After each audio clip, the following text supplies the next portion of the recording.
ច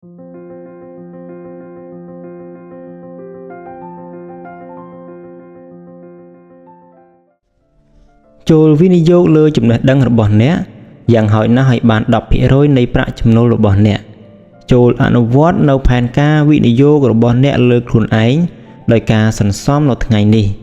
អ្នកគ្រាន់តែដក 10% ទុករាល់ពេលដែលអ្នកបើកប្រាក់ខែឬចំណូលរបស់អ្នកទាំងអស់ទោះបីជាអ្នកស្ថិតនៅក្នុងស្ថានភាពលំបាកយ៉ាងណាក៏ដោយអ្នកគួរតែដកមួយទុកមួយផ្នែកបើមិនបាន 10% ក៏បាន 5% ដែរប្រសិនបើមនុស្សម្នាក់ចេះចាប់ផ្ដើមធ្វើការសន្សំឬចេះវិនិយោគនោះពួកគេនឹងសល់លុយមួយចំនួនដ៏ច្រើននៅពេលដែលពួកគេចាស់ទៅគឺសល់ទាំងលុយសម្រាប់យកទៅពង្រឹងសមត្ថភាពនិងសល់ទាំងលុយសម្រាប់ចូលនិវត្តន៍ផងដែរការបណ្ដុះគំនិតឬទម្លាប់នៃការសន្សំឬក៏វិនិយោគវាមិនមែនជារឿងងាយស្រួលនោះទេវាទាមទារឲ្យអ្នកមានការបដិញ្ញាចិត្តនិងមានឆន្ទៈខ្ពស់ក្នុងការធ្វើនៅរឿងទាំងអស់នេះឲ្យបានសម្រេចដូច្នេះចាប់ដើមពីថ្ងៃនេះទៅចូលសរសេរគោលដៅនៃការសន្សំឬការវិនិយោគរបស់អ្នកឲ្យទៅជាគម្រោងមួយហើយអនុវត្តវាឲ្យបានជាប់ជារៀងរាល់ថ្ងៃនៅពេលដែលអ្នកយករឿងទាំងនេះទៅអនុវត្តនោះខ្ញុំហ៊ានធានាថាអ្នកនឹងក្លាយទៅជាបុគ្គលជោគជ័យផ្នែកហិរញ្ញវត្ថុម្នាក់ដោយស្វ័យប្រវត្តិនាថ្ងៃអនាគតមួយវិញទៀតដើម្បីទទួលបាននូវពន្លឺយ៉ាងត្រចះត្រចង់នៅក្នុងជីវិតចូលអ្នកធ្វើការសន្សំហើយសន្សំទៀតវិនិយោគលើវិនិយោគទៀតដោយចាប់ផ្ដើមពីលុយតិចរហូតដល់លុយច្រើនដូច្នេះរាល់ពេលដែលអ្នកចង់ចំណាយទៅលើអ្វីមួយចូលអ្នកសួរខ្លួនឯងជាមុនសិនថាតើអ្វីដែលអ្នកបំរុងនឹងទិញនោះវាចាំបាច់ទេវាសំខាន់ទេវាចំណេញឬក៏ខាតការធ្វើបែបនេះគឺដើម្បីពន្យាពេលឬកាត់បន្ថយការទិញរបស់របរណាដែលមិនសូវសំខាន់និងកាត់បន្ថយការចំណាយខ្ជះខ្ជាយឥតប្រយោជន៍ផងដែរនៅពេលដែលអ្នកសម្រេចពន្យាពេលទិញរបស់អ្វីដែលមិនសូវសំខាន់កាន់តែយូរនោះរបស់ទាំងនោះនឹងចុះថ្លៃនៅថ្ងៃខាងមុខជាក់ជាមិនខានពេលនោះអ្នកនឹងដឹងថាការសម្រេចចិត្តរបស់អ្នកគឺត្រឹមត្រូវហើយសរុបសេចក្តីមកមនុស្សភាគច្រើនតែងតែចូលនិវត្តន៍ក្នុងភាពក្រីក្រព្រោះពួកគេតែងតែលើកទឹកចិត្តខ្លួនឯងឲ្យទិញរបស់នេះ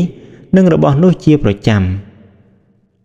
ព្រោះពួកគេសម្លឹងឃើញថាការចំណាយរបស់ពួកគេគឺគ្រាន់តែជាការចំណាយមួយដែលតិចតួចប៉ុណ្ណោះដូច្នេះហើយទើបពួកគេមិនគិតអ្វីទាំងអស់ហើយមិនសូវខ្វះពីរឿងសន្សំឬរឿងវិនិយោគឡើយពួកគេតែងតែគិតថារាល់របស់ដែលពួកគេទិញគឺគ្រាន់តែជាកម្ទេចលុយនៃការចាយប្រចាំថ្ងៃរបស់ពួកគេប៉ុណ្ណោះប៉ុន្តែពួកគេហាក់ដូចជាភ្លេចថាកាលណាដែលពួកគេតែងតែធ្វើបែបនេះ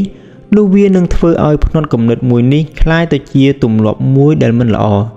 ចូលចិត្តចាយទៅលើរបស់ដែលឥតប្រយោជន៍ឬរបស់ដែលមិនចាំបាច់ច្រើនខាតប្រាក់ឥតប្រយោជន៍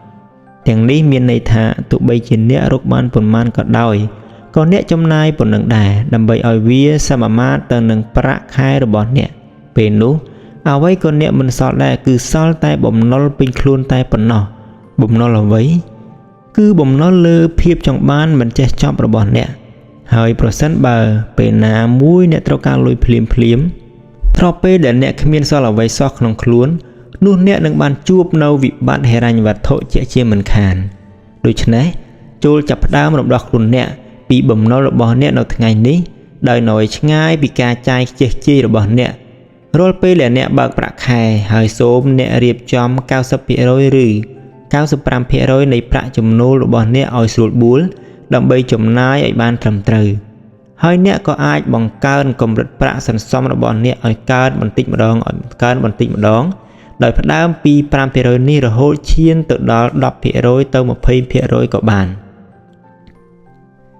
ដើម្បីធ្វើឲ្យជីវិតរបស់អ្នករស់នៅប្រកបដោយសេចក្តីរីករាយនិងជៀសវាងជួបវិបត្តិហិរញ្ញវត្ថុនៅថ្ងៃខាងមុខនៅពេលដែលអ្នកចេះប្រុងប្រយ័ត្នចំពោះការចំណាយរបស់អ្នកហើយនោះអ្នកនឹងអាចរំដោះខ្លួនចេញពីបំណុលរបស់ខ្លួនឯងបានហើយវិធីនេះគឺជាដំណើរមួយដែលប្រកបដោយប្រសិទ្ធភាពសម្រាប់មនុស្សគ្រប់គ្នាប្រសិនបើយើងម្នាក់អាចធ្វើវាបានចូលអ្នកសាកល្បងអនុវត្តវាចុះហើយអង្កេតមើលវាដោយខ្លួនឯងចុះថាតើវាមានប្រសិទ្ធភាពកម្រិតណាសម្រាប់អ្នក